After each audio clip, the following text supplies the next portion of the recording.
ಕೂಲಿಯನ್ನು ಏನು ಇವತ್ತು ಕೂಲಿ ಇದೆ ಅದು ಬೆಲೆ ಏರಿಕೆಗೆ ಅನುಗುಣವಾಗಿ ಚೇಂಜ್ ಮಾಡ್ತಾಯಿತ್ತು.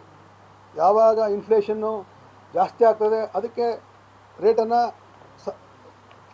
ಸರ್ಕಾರ ನಿರ್ಧಾರ ಮಾಡ್ತಿದ್ದು ಹಳೆ. ಆದರೆ ಈಗ ಹಿಂಗಿಲ್ಲ, ಗ್ಯಾರಂಟಿ ಇಲ್ಲ, ಖಾತ್ರಿ ಇಲ್ಲ.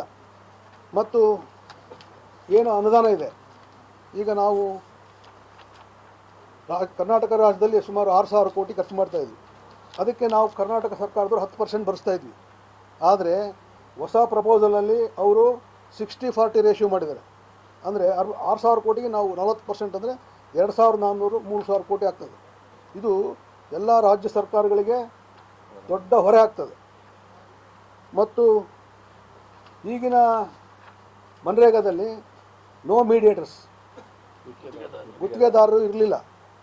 ಆದರೆ ಈ ಹೊಸ ಆ್ಯಕ್ಟಲ್ಲಿ ಗುತ್ತಿಗೆದಾರರು ಬರ್ತಾರೆ, ಅವ್ರ ಥ್ರೂನೇ ಎಲ್ಲ ಎಕ್ಸಿಕ್ಯೂಟ್ ಮಾಡಲಿಕ್ಕೆ ಕೊಟ್ಟಿರೋದು ಕೂಡ ಇದು ದೊಡ್ಡ ದುರಂತ ಅಂತ ಹೇಳಲಿಕ್ಕೆ ಬಯಸ್ತಾನೆ.